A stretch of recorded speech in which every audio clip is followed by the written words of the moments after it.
Herkese salam.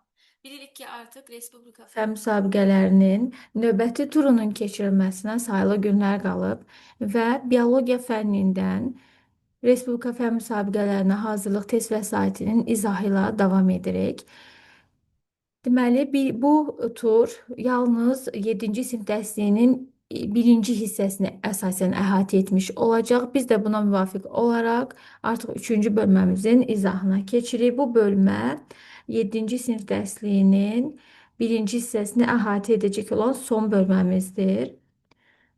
Deməli, bölmə 3, sınaq 1-in izahı ilə başlamış olaq. Birinci sualımızda bizə qeyd edir, bir çiçək formulu verib.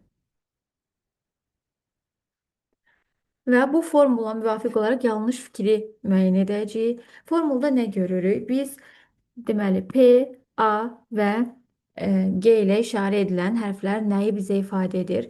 Əgər çiçəyin formulunda çiçək yanlığını yalnız bir hərflə ifadə edilən görürüksə, bu bizə sadə çiçək yanlığından danışır. Əgər çiçək yanlığı iki qat çiçək yanlığıdırsa, orada həm kasa yarpaqları, həm də ləçəklər olmalıdır. Əgər sadə çiçək yanlığıdırsa, burada yalnız rəngli yarpaqçıqlardan ibarət olacaq çiçək yanlığı və bunu da P ilə işarə etmiş oluruq. Düsturumuzda digər A ilə işarə edilən androsey, G ilə işarə edilən isə geniseydir. Androsey erkəkçi, genisey isə dişiciyi ifadə edir. Və burada görürük ki, bizim çiçəyimizin sadə çiçək yanlığına malikdir və çiçək yanlığını təşkil edən rəngli yarpaqçıqlar 6 ədəd olacaqdır. 6 ədəd deməli rəngli çiçək yanlığını əhatə edən yarpaqçıqlarımızın sayıdır. Androsey, yəni erkəkçiyimizin sayı 3 ədəddir. Geniseyimiz isə 0-dır. Yəni bu çiçəyimizdə dişicik yoxdur. Bu nə deməkdir? Bizim çiçəyimizdə yumurtalıq olmayacaq. Bu doğru fikirdir. Tozluqlara malik olacaq. Bəli, androseyə malik olduğu üçün doğru fikirdir. Sadə çiçək yanlığına malikdir. Bəli, biz K ilə deyil, P ilə işarə etmişik. Çiçək yanlığını yalnız bir növ strukturla işarə etmişiksə, sadə çiçək yanlığına malikdir. Bu da doğru fikirdir. Hermafrodit çiçək nədir? Əgər bir canlıda hər iki cinsiyyət deməli hüceyrələri hazırlanırsa, yəni deyək ki, çiçək üzərindən götürsə, bir çiçəyin üzərində həm dişicik, həm erkəkçiyə rast gəliriksə, bu bizə hermafrodit çiçəkdən bəhs edir. Yox, əgər bizdə dişicik var, erkəkçik yoxdursa və ya bu nümunədə olduğu kimi erkəkçik var, dişicik yoxdursa, bu ayrı cinsiyyətli çiçəkdir. Bizim çiçəyimiz ayrı cinsiyyətli erkək çiçəyidir. Hermafrodit deyil, yanlışımız olur, D bəndi. İkinci sualımızla davam edirik. Dişiciyi çıxarılmış tam çiçəkdə verilənlərdən hansı əmələ gələ bilər? Biz bilirik ki, dişiciyin içərisində rüşeym kisəsi formalaşır, buradan toxum yaranır və rüşeym kisəsində makrosporlar, belə deyək, toxumun əmələ gəlməsi zamanı rüşeym kisəsində ilk öncə rüşeym kisəsi formalaşan zaman ana hüceyrələr meyoz yolla bölünüb 4 ədəd hüceyrə yaradır haploid şəkildə. Bu hüceyrələrin üçü məhv olur, biri böyüyərək megaspor və ya makrospora çevrilir. Makrospor dişiciyin rüşeym kisəsi formalaşan zaman baş verir. Mikrosporlar isə erkəkçiyə məxsusdur. Erkəkçikdə ana tozcuq hüceyrələri meyoz yolla bölünərək 4 ədəd haploid hüceyrə yaradır. Bunun 4-ü də mikrospor adlanır və qalın qabuqla örtülərək tozcuq dənəciyinə çevrilmiş olurdu. İndi biz də qeyd edirik ki, dişiciyi çıxarılmış hissədir. Dişiciyi yoxdursa, təbii ki, rüşeym kisəsi olmayacaq. Rüşeym kisəsi yoxdursa, toxum yaranmayacaq. Rüşeym kisəsi formalaşan zaman yaranan makrospor olmayacaq. Lakin mikrosporlar erkəkçiyə aid bir xüsusiyyətdir. O zaman biz qeyd edəcəyik ki, dişiciyi çıxarılmış tam çiçəkdə artıq dişici olmayacağına görə rüşeym toxum makrospora rast gəlmərik, lakin mikrospor erkəkçiyin hissəsi olduğu üçün, erkəkçiyin daxilində yarandığı üçün mikrospora rast gəlmiş oluruq. Üçüncü sualımızla davam edirik. Uyğunluğu müəyyən edin. Birinci çiçəyimiz, birinci bitkimizin çiçəkləri iki cinslidir. Və təbii ki, hər iki cins eyni bir bitkinin üzərində, eyni bir çiçəyin üzərində yerləşir. Deməli, çiçəklər ya bir cinsli, ya da iki cinsli olur. Bitkilər isə ya bir evli, ya da iki evli olur. Əgər erkəkçi və dişiciyə malik olan çiçəklər ayrı-ayrı bitkilərdə yerləşirsə, bu bitki bir evli, iki evli bitkidir. Əgər erkəkçi və dişicik eyni bir bitkinin üzərində, lakin ayrı-ayrı çiçəklərdə yerləşirsə, bu bir evlidir. Veya erkekçik ve dişicik eyni bir çiçeğin üzerinde tabii olarak eyni bir bitkinin üzerinde olacak. Bu da bir evli sayılacak. Yani bizim bitkilerimiz bir evli olabilir, iki evli olabilir. İki evli bitki mütləq bir cinsli çiçeğe sahip olur. İki evli bitkinin çiçeği mütləq bir cinsli olur. Lakin bir evli bitkinin çiçeği bir cinsli de olabilir, iki cinsli de olabilir. Deməli, bir evli bitki bir cinsli çiçeğe de, iki cinsli çiçeğe de sahip olabilir. Birinci şəkildə təsvir edilən iki cinsli çiçektir. Tabii ki, bunlar bir evli bitkidedir. Çünkü erkekçi ve dişici eyni bir bitkinin üzerindedirsə bir evlidir. İkinci, baxırıq ki, bir çiçeğimizdə eyni bir bitkinin üzerinde iki çiçek təsvir edilib. Çiçeğimizin birinde erkekçiği var, dişiciği yoktur. Diğerinde ise dişiciği var, erkekçiği yoktur. O zaman eyni bir bitkinin üzerindedirsə bir evli bir bitkidir. Lakin çiçekleri bir cinsli olacak. Üçüncü təsvirimizlə davam edirik. Üçüncü təsvirdə baxaq ki, iki bitki təsvir olunur. Bu birinci bitkidir. Bu ikinci bitkidir. Artıq bitkilər ayrıdırsa biz bunun artıq iki evli olduğunu dəqiq deyə bilirik. Baxırıq indi çiçəklərinə. Eğer bitki iki evlidirse tabii ki bunun bir bitkinin üzerinde yalnız erkeğe malik olan çiçekleri görürük. Diğer bir bitkinin üzerinde ise yalnız dişiciye malik olan çiçekleri görürük. Burada deyirik. Birinci bitki olacak erkek bitki, ikinci bitki olacak dişi bitki.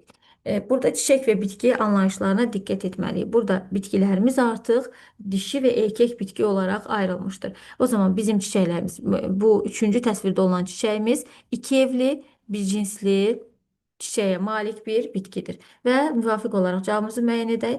Birinci şəklimiz bir evli bir cinsli bitkiyə aiddir. Baxaq variantlarımızla uyğunlaşdıraq. 1, 2, 3 şəklində qeyd edək. İki cinsli çiçeğe malikdir. Təbii ki, birinci təsvirimiz iki cinsli çiçeğe malik idi. Bir cinsli çiçeğe malik iki evli bitkidir. Biz üçüncü təsvirdə iki evli bir cinsli çiçeğe malik iki evli bitkidir. Lakin bir cinsli ve bir cinsli çiçeğe maliktir. Bunu biz üçüncü təsvirdə görmüş olduq. Deməli, bir cinsi çiçeğe malik iki evli bitki 3'e gidecek. Bir cinsi çiçeğe malik bir evli bitki. Bu o demektir ki eyni bir bitkinin üzerinde farklı çiçeklerde erkekçik ve dişiciklər yerləşir. Biz bunu deməli ikinci təsvirə müvafiq etmiş olduq. Deməli 2'ye gedəcək bizdə C. Tozcuk ve yumurta hücresi ayrı ayrı fərdlərdə yaranırsa, yani erkəkciklər artıq ayrı bir bitkinin üzerinde ayrı bir fərddədir. Dişiciklər ayrı bir fərddədir ki, tozcuk dənəsi erkek bitkinin üzerindeki çiçeklerde, yumurta hücresi dişi bitkinin üzerindeki çiçeklerde yerleşmiş olacak. Cevabımızı burada müəyyən edirik. 1'e A, 2'ye C, D, 3'e B olarak ne deməli cevabımız da olur B bəndi. Və devam edirik dördüncü sualımız ile. Hansı bitkinin tozlanma üsulu şəkildəki kimidir? Bizdə həşəratla tozlanma görürük. Noxud öz-özünə tozlanan bitkidir. Hətta açılmamış qönçənin içərisində öz-özünə tozlanma gedir. Həmçinin buğda, darı bunlar açılmamış qönçənin içərisində belə öz-özünə tozlanması gedən bitkilərdir. Lakin günəbaxan isə cəlbedici çiçəklərə malikdir. Yəni günəbaxan səbətində minlərlə çiçək olur ki, bu çiçəklər toplanaraq kənardan həşəratları cəlb etmək üçün böyük bir çiçək görkəmini alır ve güne bakan həşəratla tozlanmış olacak. Cevabımız olur D bəndi. Devam ederek deməli 5-ci sualımız ilə. Verilmiş şəklə əsasən hansı fikirlər doğrudur? Bizə təsvirin üzərindən yazını silə bilmirəm. Hal-hazırda ev yoxdur. Davam edək. Artıq oxudum. Bir daha səsləndirim. Verilmiş şəklə əsasən hansı fikirlər doğrudur? Bizdə deməli Z erkəkçiyin tozluğunu, T çiçəyin ləçəklərini, Y dişiciyin yumurtalığını və yumurtalığın içərisindəki yumurtacığı təsvir edib. X isə bizdə olacaq kasa yarpaqları. Z və Y çiçəyin reproduktiv orqanlarıdır. Reproduktiv yəni cinsi orqanlar deməkdir. Mən buradan baxıram ki, Z erkəkçiyin tozcuğu, Y isə dişiciyin yumurtalığındakı yumurtacıqdır. Bəli, reproduktiv orqanlardır. Biz doğru cavab axtarırıq. Bunu doğru kimi götürərik. İkinci, sadə çiçək yanlığına malik çiçəklərdə X olmur. X nədir? Kasa yarpağı. Bəli, az öncə də qeyd etdik ki, sadə çiçək yanlığında çiçək yanlığı rəngli yarpaqçıqlar şəklindədir. Amma iki qat çiçək yanlığında isə həm kasa yarpaqları, həm də ləçəklər vardır. Bəli, kasa yarpaqları, yəni X ilə işarə olmuş hissə sadə çiçək yanlığında olmayacaq. Bu da doğru fikirdir. Üçüncü fikrimizlə davam edirik. X və T birlikdə tacı əmələ gətirir. X bizdə deməli kasa yarpaqlardır, T isə ləçəklərdir. X və T ikisi bir yerdə iki qat çiçək yanlığını əmələ gətirir. Lakin təkcə T'lər isə tacı yaratmış olacaq. Deməli, ləçəklər birləşərək tacı yaradır. Kasa yarpaqları birləşərək kasacığı yaradır. Tac və kasacıq birlikdə çiçək yanlığını yaratmış olur. Hətta bir daha aydın qeyd edək. Deməli, ləçəklərimiz birləşib tacın yaranmasında. Kasa yarpaqları birləşib kasacığın yaranmasında. Tac və kasacıq bir yerdə isə iki qat çiçək yanlığının yaranmasında rol oynayır. Lakin sadə çiçək yanlığında kasa yarpaqları olmurdu. T və X birlikdə tac əmələ gətirir. Bu yanlış fikirdir. Yalnız T'lər birləşərək tac əmələ gətirir. İkievli bitkinin çiçəyi ola bilər. Xeyr, ikievli bitki odur ki, deməli, erkəkciyi və dişiciyi ayrı-ayrı bitkilərin üzərində yerləşsin. Lakin bizim çiçəyimiz iki cinsli çiçəkdir. Həm bir çiçəyin üzərində erkəkciyi, həm də dişiciyi eyni anda müşahidə edirik. Demək ki, bizim bitkimiz ikievli bitki deyil. Yəni bu çiçək ikievli bitkiyə məxsus olan çiçək deyil. Çox toxumlu meyvə əmələ gələ bilər. Bəli, biz bilirik ki, dişiciyin yumurtalığından meyvə, yumurtacığından toxum əmələ gəlir. Yumurtacıq içərisində biz baxırıq ki, yumurtalıq içərisində yumurtacıqlar vardır. 6 ədəd yumurtacıq görürük. Demək ki, 6 ədəd yumurtacığımız varsa, 6 da toxumumuz əmələ gəlmiş olacaq. Həmişə bir çiçəkdə şeym kisəsinin sayı yumurtacıq sayına, bu da toxum sayına bərabərdir. Ona görə 6 yumurtacığımız var, 6 da toxumumuz olacaq. Çox toxumlu meyvə əmələ gələr. Bu da doğru fikirdir. Cavabımızı müəyyən edirik. 1, 2, 5 olaraq buradan B variantını seçirik. 6-cı sualımızla davam edirik. Az öncəki sualda qeyd eləmişdik. Hermafrodit çiçək nə idi? Əgər bir çiçəkdə həm dişicik, həm erkəkciyi görürüksə, bu olur hermafrodit çiçək. Bir dənə bu anlayışlara qısaca üzərindən getmək istəyirəm. Bir evli bitki, iki evli bitki, bir cinsli çiçək, iki cinsli çiçək. Bir daha bir qısa sxematik təsvir olaraq buradan verməyə çalışacağım. Əgər belə bir təsvir verib, üzərində həm erkəkcik, həm dişiciyi görürüksə, burada bizim çiçəyimiz hermafroditdir. Çiçəyimiz olur hermafrodit çiçək. Lakin əgər belə bir təsvir verib üzərində ayrı-ayrı çiçəklərdə, lakin eyni bir bitkinin üzərində həm erkəkciyi, həm dişiciyi verirsə, bu olur hermafrodit bitki. İkinci bitkimiz hermafrodit bitkidir.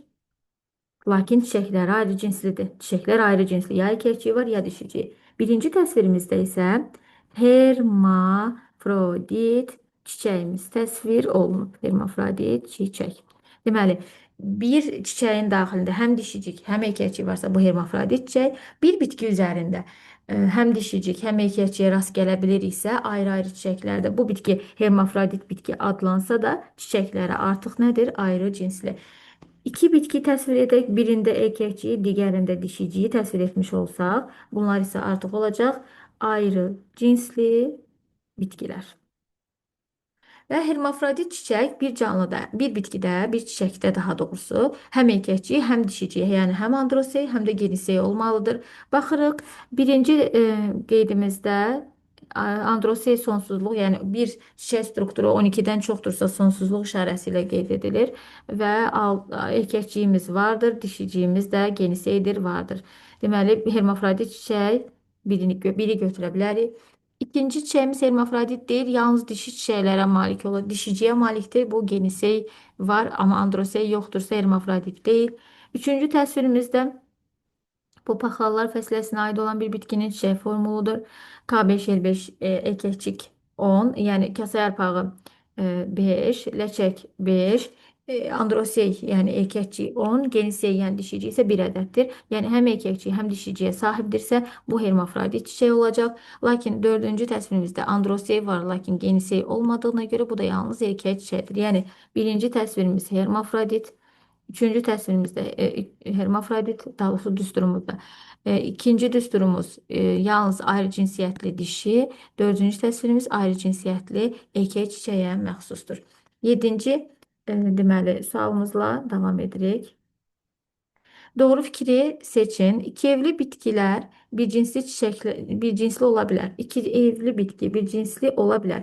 Aydın məsələdir ki, iki evli bir bitkidirsə, erkəkçi ayrı bir bitkinin üzərində, dişici ayrı bir bitkinin üzərində olan çiçəklərdə yarandığı üçün çiçəklər heç vaxt iki cinsli ola bilməz. İki evli bitki mütləq bir cinsli çiçəyə malik olmalı idi. Ona görə bu fikir yanlışdır. Bir evli bitkilər mütləq bir cinslidir. Az öncə biz qeyd etdik. Bitki bir evli de olabilirdi, iki evli de olabilirdi. Çiçəklər isə bir evli bitkinin çiçəkləri bir cinsli də ola bilər, iki cinsli də ola bilər. Lakin iki evli bir bitkinin çiçəyi yalnız bir cinsli olur. Bu sxemlə bu sualımızı rahatlıqla cavablandıra bilərik. Deməli, bir evli bitkilərimiz mütləq iki cinslidir. Xeyr, bir evli bitkimiz bir cinsli də ola bilər, iki cinsli də ola bilər. Bu ifadə yanlışdır. Bir evli bitkilər mütləq bir cinslidir. Bir evli bitkiler mütlak bir cinslidir. Hayır, bir evli bitkiler iki cinsli de olabilir. İki evli bitkiler mütlak bir cinslidir. Bu doğru ifadedir. Cevabımızı müəyyən edirik. D variantı. 8-ci sualımızla devam edirik. Şəkildə bitkinin hansı xüsusiyyəti təsvir olunmuştur? Burada toxum cücərir, inkişaf edir və biz burada bitkinin son məqamda artıq inkişaf etmiş, böyümüş bir bitkini görürük. Burada böyümə prosesi təsvir edilmiştir. 9-cu sualımızla devam edirik. Hansı çiçəyə aid olan proseslərin, demək tam çiçəyə aid olan proseslərin hansı həm tozlu kisəsi, həm də yumurtalıqda baş verir? Biz bilirik ki, tozlu kisəsi erkəkçik üzərində, yumurtalıq isə dişici üzərindədir və yumurtalıqda mayalanma gedər, meyoz baş verər, mitoz bölünmə baş verər. Bunu buradan qeyd edək. Deməli, yumurtalığımızın içərisində mayalanma baş verər. Mitoz bölünməyə rast gəlinər. Meyoz bölünməyə rast gəlinər. Və keçirik erkəkçiyimizin üzərində. Erkəkçiyimizin üzərində mitoz bölünməyə rast gəlinər. Meyoz bölünməyə rast gəlinər, lakin mayalanma olmaz. Nədir mitoz, nədir meyoz? Qısaca ifadə edəcəm. Mitoz bölünmə zamanı diploid xromosom yığımında olan bir hüceyrədən mitoz zamanı yenidən diploid xromosom yığımında olan iki hüceyrə yaranmış olur. Meyoz bölünmə zamanı isə diploid xromosom yığımına malik olan bir hüceyrədən meyoz bölünmə yolu ilə 4 ədəd haploid hüceyrə yaranmış olur. Yəni mitoz zamanı yaranan hüceyrələr eynən anada olduğu kimidir. Deyək ki, 2N-dirsə elə 2N yığımında və ya N hüceyrə, N xromosom yığımına malik hüceyrə mitoz keçirirsə, yenə N xromosom yığımında 2 ədəd hüceyrə yaradacaq. Yəni bir sözlə mitoza daxil olur bir hüceyrə, xaric olur. İki hüceyrə mitoza daxil olan hücrələrin xromosom yığımı nədirsə, mitozdan çıxan hüceyrənin də xromosom yığımı eynidir. Yəni diploid hüceyrə mitoza daxil olubsa, sonda yaranan hüceyrələr diploid, haploid hüceyrə mitoza daxil olubsa, sonda yaranan hüceyrələr haploid xromosom yığımında olur. Lakin meyozda isə bunlar mitozun təsviri idi. Lakin meyoz bölünmədə isə meyoz bölünməyə daxil olan bir ədəd diploid hüceyrə 4 ədəd haploid hüceyrə yaradır. Yəni meyoz zamanı meyoza daxil olan hüceyrənin xromosom yığımı meyoz zamanı yaranan bir hüceyrənin xromosom yığımından 2 dəfə çox olmuş olur. Və mitoz, meyoz hər iki deməli cinsi orqanda həm yumurtalıqda, həm tozluq hissəsində gedir. Lakin mayalanma prosesi yumurta hüceyrə və spermin, deməli belə qeyd edək, yumurta hüceyrə və spermin birləşərək zigot yaratması prosesidir. 2 ədəd N xromosom yığımına, haploid xromosom yığımına malik hüceyrədən diploid zigotun yaranması olacaq yalnız mayalanma zamanı və bu dişiyə aid bir xüsusiyyət olacaq. İndi biz baxaq cavablarımıza. Deməli, haploid hüceyrədən haploid hüceyrənin yaranması mitozdur. Bu həm tozluq hissəsində ola bilər, həm də yumurtalıqda ola bilər. Diploid hüceyrədən diploid hüceyrənin yaranması yenə mitozdur. Həm yumurtalıqda ola bilər, həm tozluq hissəsində. Haploid hüceyrələrin birləşərək diploid bir hüceyrə yaratması bu mayalanma prosesidir. Mayalanma prosesi yalnız dişicikdə olur. Ona görə götürmərik. Diploid bir hüceyrənin meyoz keçirərək haploid hüceyrə yaratması, bu da həm dişicikdə, həm də erkəkçikdə, həm yumurtalıqda, həm tozluq hissəsində baş verə bilər. Cavabımızı müəyyən edirik. 1, 2, 4 olaraq buradan cavabımızı seçirik. D variantı. Davam edirik 10-cu sualımız ilə. Aşağıdakı sxemə əsasən tozlanma nəticəsində əmələ gələn toxumların genetik müxtəlifinin artma ardıcıllığı necə olar? Baxıram birinci təsvirimizə. Birinci təsvirimizdə eyni bir bitkinin erkəkçik tozcuğu həmin bitkinin dişici ağacına düşürsə, daha az müxtəliflik var deməkdir. İkinci bitkimizdə Bitki eynidir, lakin erkəkciklər, belə deyək, tozlanma çarpaz gedir. Eyni bir bitkinin üzərində bir bitkinin, deməli, bir bitkinin daha doğrusu eyni bir bitkinin üzərində çiçəklərdən birinin erkəkcik tozcuğu digər bir çiçəyin dişicik ağaclığına düşür və bu daha çox müxtəlifliyin yaranmasına səbəb olur. Yəni birə nəzərən iki daha çox genetik müxtəlifliyə sahibdir. Lakin üçüncü təsvirimizdə isə görürük ki, artıq tozlanma gedən bitkilər fərqlidir. Yəni başqa bir bitki digər bir bitkinin deməli burada deyək ki, bu bitkinin erkəkçiyi tozcuğu bu bitkinin dişici ağaclığına düşür və ya əksinə ola bilər. Bu daha çox müxtəliflik gətirəcək. Ona görə müxtəlifliyin artma ardıcıllığı deyərsə, ən çox bir də, daha sonra iki də, daha sonra isə üçdə artma ardıcıllığı olacaq. 11-ci sualımızla davam edirik. Yanlış fikri seçin. Erkek qametləri hərəkətli ola bilər. Biz bilirik ki, erkek qametləri hərəkətli olan bitki, burada baxırıq cavablar yalnız bitkilər üzərindən gedir. Erkek qametləri hərəkətli olan bitkilər mamırdır və qışı kimilərdir. Bunların deməli qametləri, erkek qametləri spermatozoid adlanır. Spermatozoid də qamçıya malikdir, yəni hərəkətlidir. Lakin örtülü toxumlar və çılpaq toxumlar şöbəsinin erkek qameti sperm adlanır. Sperm hərəkət orqanoidinə malik deyildir. Deməli, erkek qametləri hərəkətli olan mamır və qıcı kimlərdir? Biz mamır və qıcı kimiyə aid olan yanlış bir xüsusiyyət axtarırıq. Mamırın, daha doğrusu qıcının ilkin cücərtisi protal adlana bilər. Bəli, əgər bu bitkinin qıcı olduğunu düşünsək, ilkin cücərtisi protal ola bilər. Və ya əgər bu bitkinin qıcı olduğunu düşünsək, onun kökü, əlavə və yan kökləri və gövdəsi vardır deyəcəyik. Sonra bu bitki əgər mamır olmuş olsa, ilkin cücərtisi protonema adlanır. Lakin qoza və toxumu isə biz deməli çılpaq toxumlu bitkilərdə qeyd edəcəyik. Bu mamır və qışı kimya aid bir xüsusiyyət deyildir. 12-ci sualımızla davam edirik. Qanadcıqlı meyvələrə malik olan bitkiləri müəyyən edin. Biz bilirik ki, söyüd, qovaq və su qamışı. Bu bitkilər tükçüklərlə yayılır. Bunu özünüz üçün qeyd edə bilərsiniz.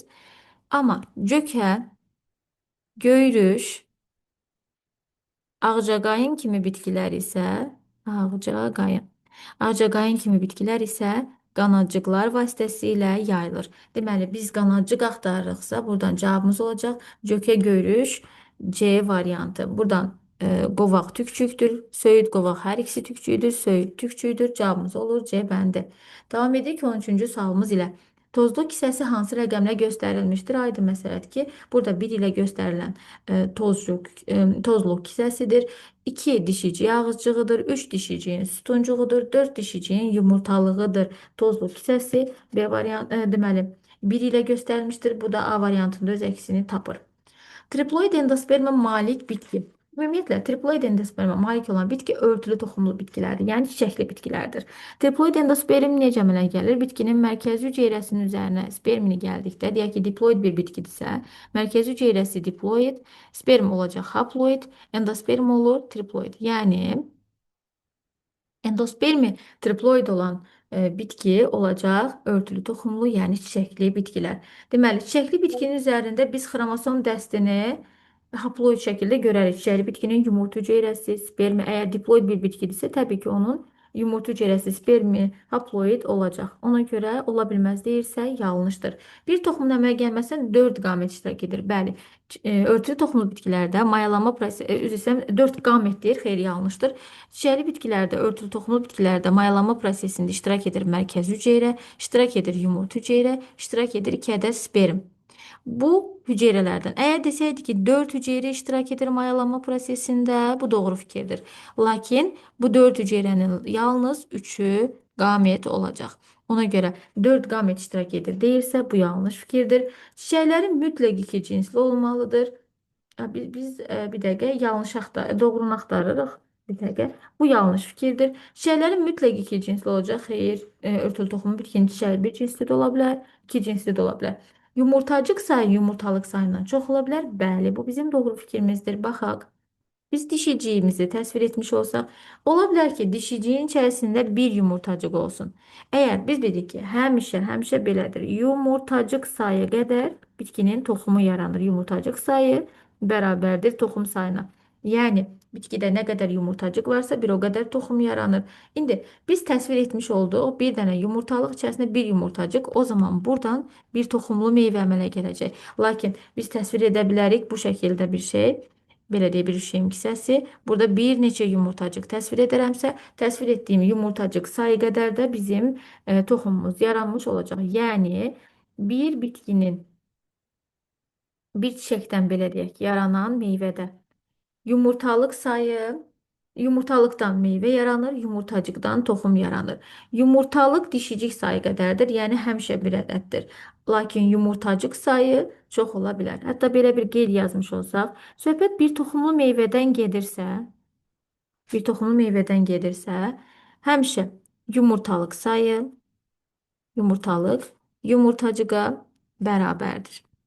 Lakin çox toxumlu meyvədən söhbət gedirsə, yumurtacıq sayı, yumurtacıq sayı yumurtalıq sayından çox olacaqdır. Bu şəkildə cavabımızı müəyyən edirik. Yəni yumurtacıq sayı yumurtalıq sayından çox da ola bilər, bərabər də ola bilər. Əgər çox toxumludursa çox olacaq yumurtacıq sayı. Cavabımızı müəyyən edirik. D bəndi. Davam edirik 15-ci sualımız ilə. Əgər bir meyvənin əmələ gəlməsi zamanı 2 qat mayalanmada iştirak edən spermlərin sayı yumurta hüceyrələrin sayından 14 ədəd artıq olarsa, bu meyvədəki toxumların sayını tapın. Biz bilirik ki, 2 qat mayalanmada iştirak edir. Mərkəz hüceyrə, yumurta hüceyrə, sperm. Mərkəzi hüceyrəni spermin biri gəlib mayalandıranda endospermə başlanğıc verir. Yumurta hüceyrənin spermin gəlib mayalandıranda isə zigota başlanğıc verir. Zigot da bölünərək çox hüceyrəli rüşeym yaradır. Buradan da yeni bitki inkişaf etmiş olur. Endosperm gələcəkdə bitkinin ehtiyat qidasının təmin olunmasında rol oynayan, yəni toxumun ehtiyat qidasının toplandığı hissədir. Zigot isə gələcək bitkiyə başlanğıc verən rüşeymə bölünərək başlanğıc verir. Deməli, əgər bir meyvənin əmələ gəlməsində 2 qat mayalanmada iştirak edən spermlərin sayı 14 sayı yumurta hüceyrənin sayından 14 ədəd artıq olarsa, mən baxıram ki, əgər birindən söhbət gedirsə, bir toxumun yaranması zamanı mayalanmada iştirak edəcək mərkəz hüceyrə 1 ədəd, yumurta hüceyrə 1 ədəd, 2 ədəd də sperm. Deməli, bir toxumun yaranması zamanı sperm sayı 2, yumurta hüceyrə sayı 1-dir. Yəni bunların arasındakı fərq 1-ə bərabərdir. Deməli, bizim əgər bir toxumumuzun yaranması zamanı, yəni meyvə daxilində olan bir toxumun yaranması zamanı bu fərq 1-ə bərabərdirsə, fərq 14-ə bərabər olanda neçə toxum yaranacaq? Elə 14 toxumumuz yaranmış olacaq. Yəni bir toxumun yaranması zamanı spermlə yumurta hüceyrənin say fərqi 1-ə, 14 toxumun yaranması zamanı da 14-ə bərabər olacaq. Hətta belə deyək ki, bizim 14 toxumumuz varsa, 14 yumurta hüceyrəmiz olacaq. 14 toxumumuz əmələ gəlibsə, bu 14 toxum 14 yumurta hüceyrədən 28 spermlə yaranmış olacaq. Fərqimiz bizə nəyi verir? 14-ü həqiqətən də sübut etmiş olduq ki, fərq 14 olanda 14 toxum yaranmış olur. Üzərində sporofit nəslə rast gəlinən quş mamırı haqqında hansı fikir yanlışdır? Bunu bir qısaca təsvir etmək istərdim. Deməli, mamırlar iki evli bitkilərdir. Erkək və dişi mamırlar yanaşı bitirlər. Ki biz burada şərt olaraq təsvir etmiş olaq. Bu bizim olsun dişi mamırımız, bu bizim olsun erkek mamırımız. Erkek mamır üzərində antiridilər yerləşir. Onun içərisində spermatozoidlər hazırlanır. Zoğun təpə hissəsində antiridlər əmələ gəlir. Antiridlərin içərisində isə mitoz yolla spermatozoidlər hazırlanır. Dişi mamırın zoğunun təpə hissəsində isə arxegonilər yaranır və onun içərisində mitoz yolla yumurta hüceyrələr əmələ gəlir. Mayalama mütləq sudan asılıdır. Erkək qamet hərəkətlidir, qamçılıdır, mayalama mütləq sudan asılıdır. Yağış yağan zaman su damlaları erkək fərdin üzərinə düşür və erkək fərdin o spermatozoidləri su damlalarına qarışaraq, sıçrayaraq düşür dişiciyin ağızcığına və burada mayalanma prosesi gedir. Yumurta hüceyrənin üzərinə spermatozoid gəlir və mayalama prosesi gedir, zigot yaranır. Yumurta hüceyrənin xromosom yığımı haploid. Spermatozoidin xromosom yığımı haploid, amma zigotun xromosom yığımı diploid. Bir də nəzərinizə çatdırım ki, biz qeyd edirik ki, mamırların yetkin mamırlar haploid xromosom yığımına malikdir. Həmçinin anteridlər, həmçinin arxegonilər, onların içərisində hazırlanan yumurta ceri və spermatozoidlər də nədir? Haploiddir. Mayalanma getdi, zigot yarandı. Zigot hansı bitkinin üzərində yarandı? Təbii ki, dişi bitkinin üzərində yarandı. Dişi bitki üzərində yaranmış zigotdan ayaqcığı olan qutucuq inkişaf edəcək.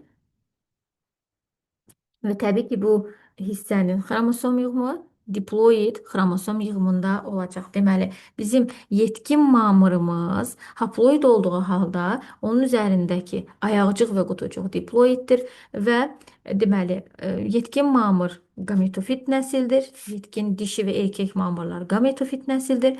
Bunun üzərindəki erkəkcik və daha doğrusu qutucuq və qutucuq ayaqcığı isə sporofit nəsildir. Çünki bu qutucuğun içərisində sporlar yaranmış olacaq. Deməli, erkek və dişi mamırlar, yetkin erkek və dişi mamırlar gametofit nəsildir. Lakin dişi mamırın üzərindəki ayaqcığı olan qutucuq isə sporofit nəsildir. Deməli, üzərində sporofit nəslə rast gəlinən yaşıl quş mamırı haqqında hansı fikir yanlışdır? Demək ki, biz dişi quş mamırı haqqında danışacağıq. Üzərində qutucuq əmələ gələ bilər? Bəli. Deməli, sporofit nəsil qutucuq olduğu üçün bəli qutucuq rast gəlinər. Üzərində qutucuğun içərisində spor əmələ gələr. İstehsalçı, yəni avtotrof, yəni fotosintez edən. Təbii ki, mamırın yaşıl gövdəsi və yarpaqları var. İstehsalçıdır, fotosintez edir, avtotrof yolla qidalanır.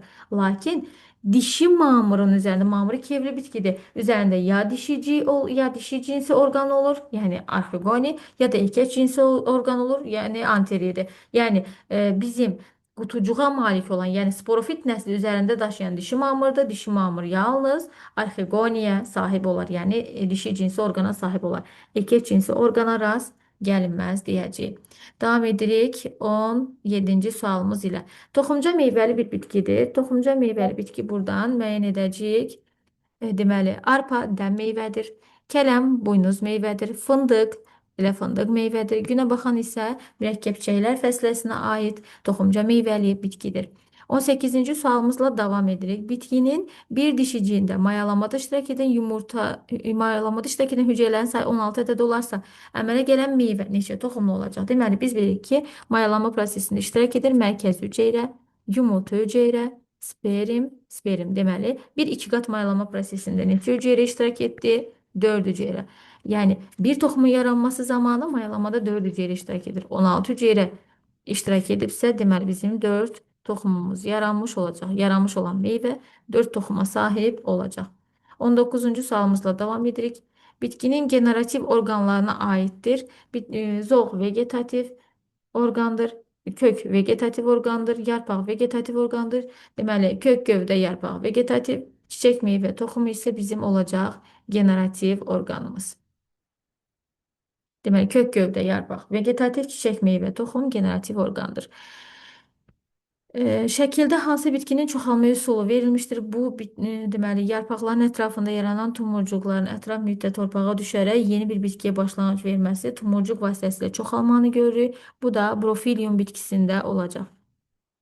Begonya yarpaq vasitəsilə çoxalır. Kələm toxumla çoxalır. Kaktus bitkisi də əsasən toxum, yəni vegetativ yolla da çoxala bilər. Əsas burada məsələ nədir? Tumurcuqlanma ilə çoxalmanı görürük. Adətən begonya ilə brofilium qarışdırılır. Diqqətinizi ona çəkmiş olun. Begonya yarpaq vasitəsilə çoxalır. Begonya da uzanbar bənövşədir. Bunlar yarpaq vasitəsilə, amma brofilium yarpağın ətrafındakı tumurcuqlarla çoxalmış olur. Toxumla çoxalan bir bitkidə gövdəyə bilavasitə birləşən kök sayı 12 ədəd olarsa, üzərində cəmi 20 kök olan bitkidə bilavasitə gövdədən inkişaf edən kök sayını hesablayın. Deməli, biz belə bir şey təsvir edək. Bu bizim olsun gövdəmiz. Bu bitkinin gövdəsidir.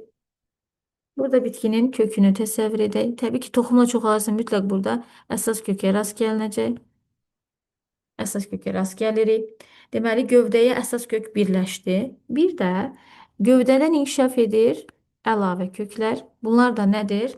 Gövdəyə bilavasitə birləşən köktür. Deməli, biri var gövdədən inkişaf edən desin, biri var gövdəyə bilavasitə birləşən desin. Əgər bizim bitkimiz toxumla çoxalırsa, bu bitkimizdə Gövdəyə bilavasitə birləşən olacaq əsas köklər. Əsas kök üzr istəyirəm, yəni bir ədəddir. Bir də əlavə köklər gövdəyə bilavasitə birləşəndir. Təkrar edirəm. Əgər verirsə ki, toxumla çoxalan bitkidə gövdəyə bilavasitə birləşən köklər. Toxumla çoxalan bitkidə gövdəyə bilavasitə birləşir əsas kök və əlavə kök. Yox, gövdədən inkişaf edir desəydi, yalnız əlavəni götürərdik. İndi gövdəyə bilavasitə birləşən köklərin sayı 12 ədəd olarsa, deməli bunun bir ədədi əsas kökdür, yerdə qalan 11 ədədi əlavə kökdür ki, cəm bizə 12 verib. Deməli bizim əlavə kökümüzün sayı 12-dir. Əsas kökümüz isə həmişə bir ədəddir.